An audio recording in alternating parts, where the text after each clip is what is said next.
Finding the right resources for learning and teaching Chinese can be tricky considering how much there is on offer.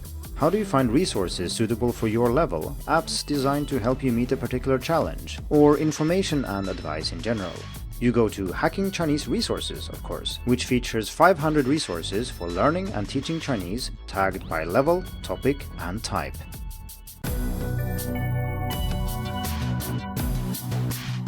Hello and welcome to the Hacking Chinese podcast. In this week's episode, we are going to talk about resources for learning Chinese. And I'm not going to recommend particular resources, rather I'm going to talk about resources in general and how do you find the right resources for you. When I started learning Chinese back in 2007, there were resources for learning Chinese online. There were apps for studying vocabulary and so on, but they weren't particularly good compared to what we have today. But there were still resources and we were able to find them as students. If you go back more than that, maybe to the time before the internet, the number of resources was of course very limited and it was even harder to get hold of them. Today we have the opposite problem. There are so many resources that it's hard to find the really good ones, and there might be apps or resources out there that would be perfect for you. It's just that you've never heard of them and you can't find them. And simply having more resources doesn't necessarily mean that we have enough, especially in some areas. There might be hundreds of apps out there for learning vocabulary via flashcards, but when it comes to, say, beginner listening material taught mostly in Chinese, we don't have that much, and it would be nice to have more. I can't do much about that problem right now though, at least not in this podcast episode, but what I do want to talk about is a project that I started roughly 8 years ago and that is still going, that attempts to make it easier for people to find resources for learning and teaching Chinese. I simply call this project Hacking Chinese Resources, and you can find it by going to resources.hackingchinese.com or clicking Resources in the menu.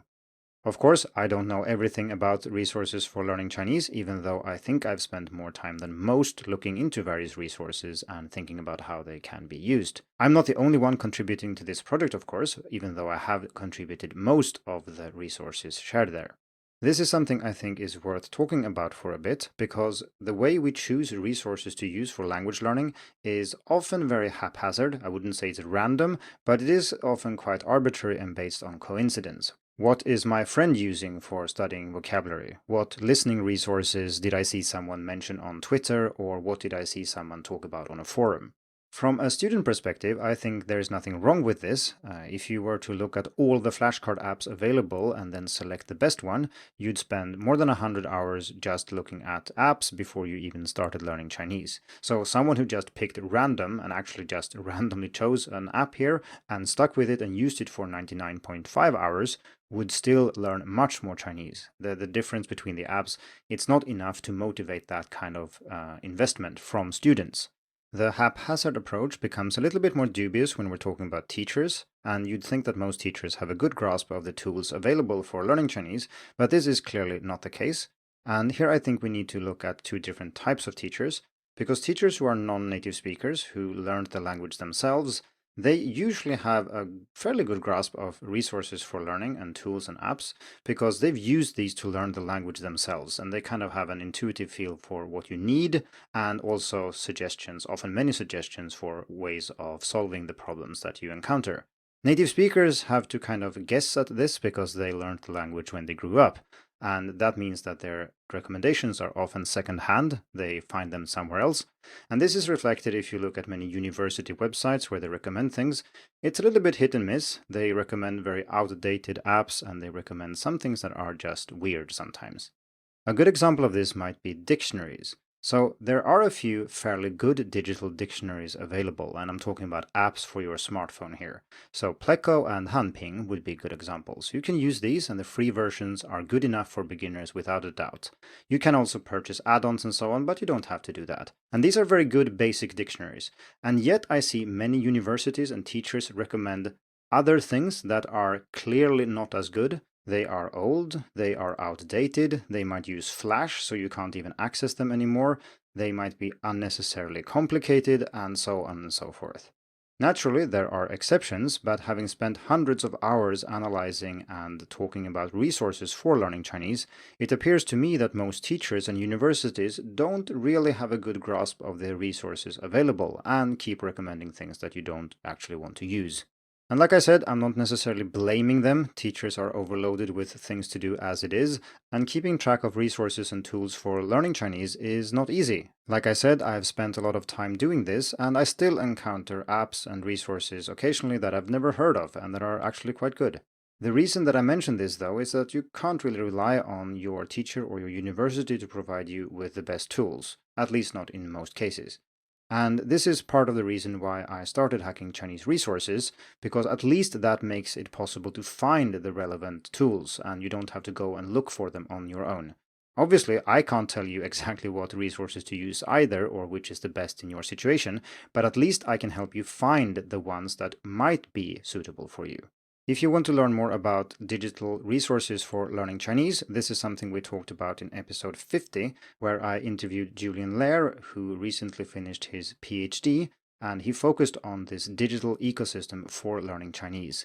And Julian was also one of the people involved in starting Hacking Chinese Resources in the first place. We had many discussions back then, and he ended up writing his thesis about this very topic. And Hacking Chinese also appears frequently in his thesis, and if you want to know more about this, check out episode 50. Let's continue with having a look at how Hacking Chinese Resources actually works, or what you can get out of it as a student or as a teacher.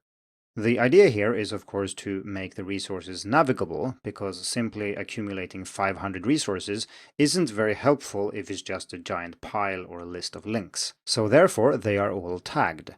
These tags come in a few different flavors, and they are centered around 3 central questions. So these are questions that you answer as a user, and then it will guide you to the resources available for you.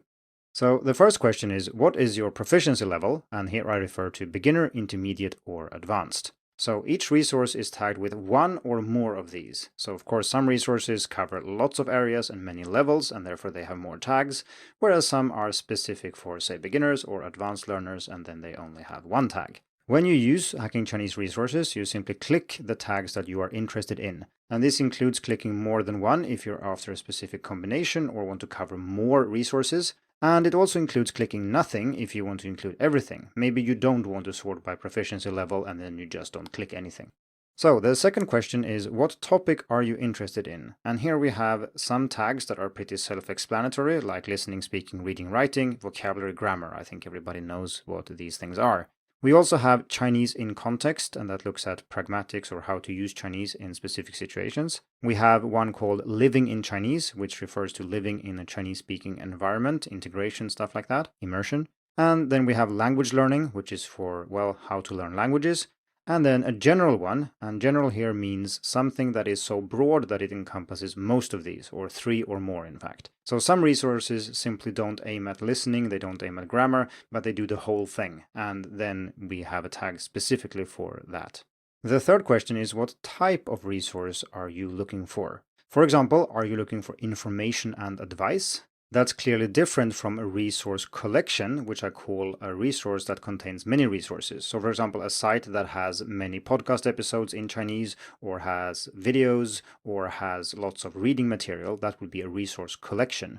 Then there are also resource highlights, which would pinpoint or highlight a specific resource that is extra good for some reason. Then we have tools and apps, so that would be software for learning or for solving specific problems or fill certain needs that arise when we learn Chinese.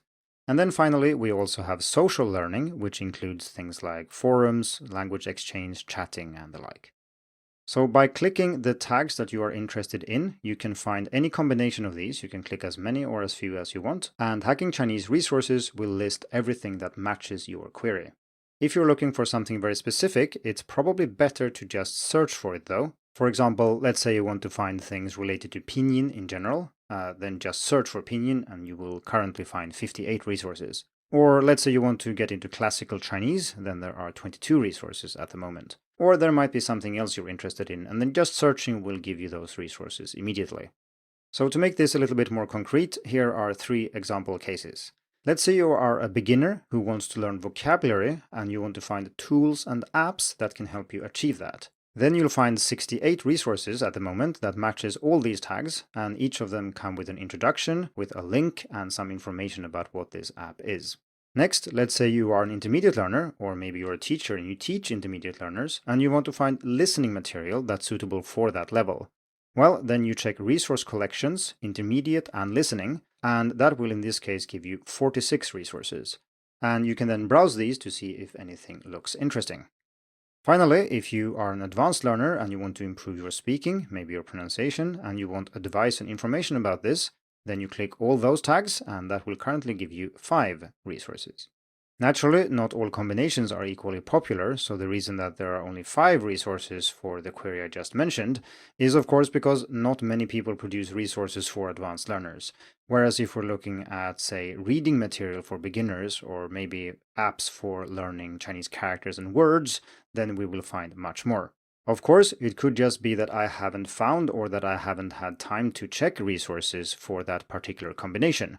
And this allows us to segue into the next part, because even though I've been running this project for 8 years, and I think there's a good likelihood it will be around for another 8 years, I do need the help of other people. I mentioned Julian earlier, but we also have Stefan Wienert, who is hosting the site and also did all the coding, which he did for Hacking Chinese challenges too. But I also need your help here, and there are several ways that you can help. Some of them are very easy, and some of them maybe a little bit more time-consuming. But let's say that you are willing to spend a little bit of time and energy and help out here and make it easier for everybody to find the resources that they need for learning and teaching Chinese. The easiest thing you can do is just to spread the word, maybe this podcast, maybe a link directly to Hacking Chinese resources. And you can share this with your friends, with your teacher, classmates, and so on. Because the more people know about this project, the more impact it has, and it doesn't really matter how many resources we collect and tag and present if people don't actually find the site in the first place. You can also browse the available resources and report things that doesn't work or things that seem obsolete.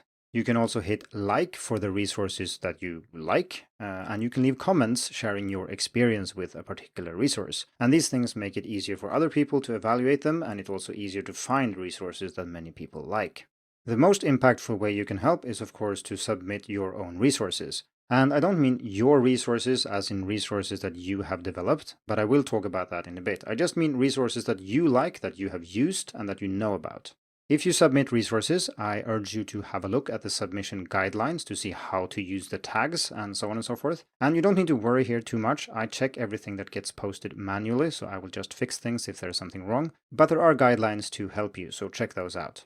If you want to share your resource, and now I actually mean something that you have developed yourself, that is okay too, but I remind you that this is not meant to be a marketing platform for specific apps or resources. So that means that the description text needs to be as objective as possible. You should not talk about how good your app is, you should talk about what it does in very concrete terms. And don't add all tags just because you can. Really choose the tags that are particularly important for your resource. So in order to do this, you need an account. And like I said before, Hacking Chinese resources and Hacking Chinese challenges are linked in terms of users. So if you have an account for Hacking Chinese challenges, you can just use that one. And the easiest way to get an account if you don't have one is actually to head over to Hacking Chinese challenges and then register for an account and then head back to the resource section. I would also like to thank those who have shared resources so far, and I'm looking forward to new submissions in the future too. Will it take another 8 years to reach 1,000 resources? Well, who knows? But one thing is certain, it won't happen without your help. Thank you for tuning in to the Hacking Chinese podcast. If you like this episode, please share it. More information and inspiration about learning and teaching Chinese can be found at hackingchinese.com. See you in the next episode, and until then, good luck with your studies.